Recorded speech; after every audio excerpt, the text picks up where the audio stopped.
वो उद्धव के कारण उसकी माँ को गालियां पड़ रही है, जिसे हम माता तुल्य मानते थे। लोग उद्धव को हरामी कह रहे हैं, तो हमारी मानसिक पीड़ा को आप समझें। जिसे हम भगवान के समतुल्य हिंदुत्व का मसीहा मानते थे, आज उसके औलाद को लोग हरामी कह रहे हैं। ये दाऊद के लोगों ने धमकाया होगा, मारा होगा, प्रताड़ित किया होगा महाराष्ट्र सरकार ने, कि उसको इतना प्रताड़ित कर दें कि वो बाहर जाके आवाज बुलंद ना कर पाए। ये रिहाई किन परिस्थितियों में हुई?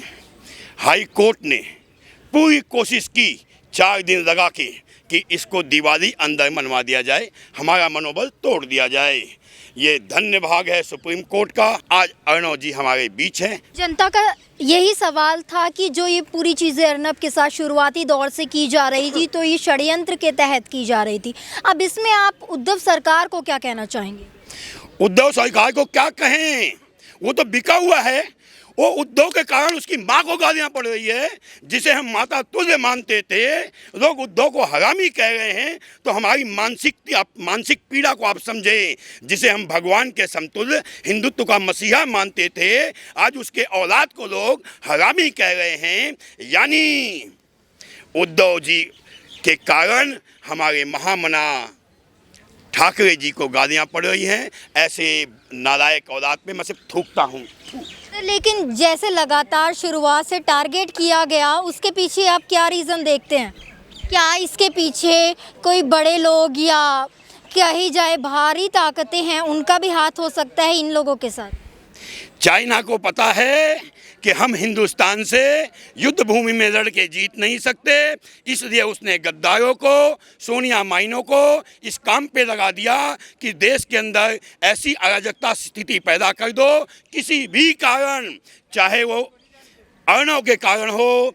सर, जिस तरह से शुरुआत से देखा गया, पूरी तरह साजिशों के षड्यंत्र के तहत चीज़ें की गई, क्या इसमें जो है बाहरी ताकतों का भी हाथ हो सकता है? हो सकता है, किसने कहा नहीं है। और ये विदेश बार बार सोनिया गांधी क्यों भागती है भाई? ये कांग्रेसी दलाल बार बार विदेश क्यों भागते हैं? क्योंकि सीबीआई यहाँ पे उन पे नज़र रखी हुई है। सीबीआई यहाँ पे नज़र रखी हुई है। ये राहुल गांधी, ये क्या नाम है उसकी बहन प्रियंका गांधी, कभी आपने इनको रक्षाबंधन बांधते हुए देखा? गले में झप्पी मारते हुए देखा होगा। यानी वो मुसलमान हैं। सलमान, शाहरुख, ये सब तो एक चेहरा है, ये मैन नहीं है। दाऊद एक चेहरा है, इसके पीछे विदेशी सरकारों का षड्यंत्र है। पाकिस्तान छद्म युद्ध से हमसे जीत नहीं सकता, इसलिए फिल्में ऐसे बनाता है कि हिंदू अपनी जड़ों से कट जाएं। हिंदू जब जड़ों से कट जाएगा, अपने धर्म के लिए आवाज़ नहीं उठाएगा, तो देश के लिए भी नहीं उठाएगा। तो ये पाकिस्तानी मानसिकता को और चाइना की मानसिकता को ये कांग्रेस सरकार आगे बढ़ा रही है। ये ईसाई लोग हिंदू बन के हमारे गोद में बैठे हुए हैं और हमें काट रहे हैं, और हम इन पे विश्वास किए जा रहे हैं। सर, जनता का ये भी कहना है कि कहीं ना कहीं बाहरी ताकतों के साथ मिलकर महाराष्ट्र सरकार जो है लोकतंत्र के चौथे स्तंभ को दबाने की कोशिश कर रही है। कौन सा चौथा स्तंभ? ये मीडिया जो बिकी हुई है। 2-4 आप लोग हो, एक अर्णव है, एक वो चक्र सुदर्शन है। बाकी आप सारे मीडिया उठा के देख लो, सब उन्हीं के गुणगान करते मिलेंगे। एक बाबा मर जाएगा तो उस फिल्म को नहीं चलाएंगे, लेकिन एक चोर को 2 पत्थर मार दिया तो मॉब लिंचिंग हो जाएगा। आज मुझे मेरी गर्दन काट दी जाए तो मॉब लिंचिंग नहीं होगी, वो धर्म के लिए लड़ रहे हैं। लेकिन जब हिंदू को मार दिया जाएगा तो कोई आवाज़ नहीं उठाएगा, कोई सी भी मीडिया नहीं उठाएगी। ये तो आप लोगों का आभार है, जो मीडिया नहीं है, छोटी मीडिया है, जो बेचारे घूम घूम के बनाते हैं, जिनके मानसिकता के अंदर राष्ट्रवाद भरा हुआ है। आप लोग मीडिया में नहीं मानता, आप लोग राष्ट्रवादिता हो। अपने राष्ट्र के लिए जैसे हम लड़ रहे हैं, वैसे आप लड़ रहे हो। आप लोगों ने हमारी आंखें खोली, हमने आवाज़ उठाई, वो आवाज़ बुलंद हुई। उस आवाज़ को पुनः तोड़ने के लिए सारा मीडिया लगा हुआ है। और ये अर्णव उनके राह में बाधक है, ये सुदर्शन उनके राह में बाधक है। हो सकता है आज नहीं तो कल ये सुदर्शन वाले भी गिरफ्तार हो जाएंगे। वापस आते ही उन्होंने कहा कि जो है हम महाराष्ट्र सरकार के चिट्ठे और भी खोलेंगे, हम अपनी राह में नहीं रुकेंगे। वो नहीं डरा, ये नहीं डरा, उसकी बहुत बड़ी हिम्मत है। वरना जब वो जेल में गया है तो उसे ये दाऊद के गुर्गों ने धमकाया होगा, मारा होगा, प्रताड़ित किया होगा। उन्हें समय नहीं मिला, समय देने की यथाचित कोशिश की महाराष्ट्र सरकार ने, वहाँ की न्यायपालिका ने 6-6 दिन इस केस को उलझाए रखा। दिवाली उसके अंदर क्यों मनवाना चाहते थे कि उसको इतना प्रताड़ित कर दें कि वो बाहर जाके आवाज़ बुलंद ना कर पाए।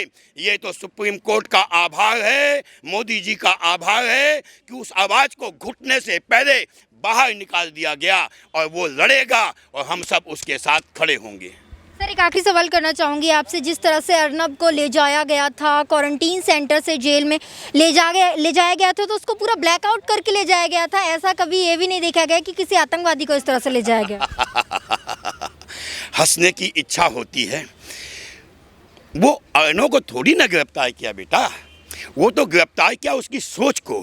वो जो सोच हमारे बीच में घुस गई है, अर्नब की जो आवाज़ हमारे दिमाग में घुस गई है, हमारे जेहन में घुस गई है, तो हमें डराया गया कि देखो इसका हमने ये हस्र किया है, ये तो बहुत नामचीन लोग हैं, लेकिन तुम आवाज़ उठाओगे, तुम्हारे खिलाफ पीछे बोलने वाला कोई नहीं होगा, तुम्हारी लाशों को कीड़े खा जाएंगे, तुम बोलोगे तो।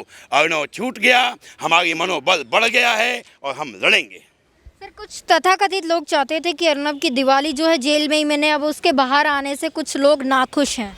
दिवाली का कोई मतलब नहीं था, मतलब था उसको जेल में रखने का, उसे पीटने का, उसकी मानसिकता प्रवर्तित करने का।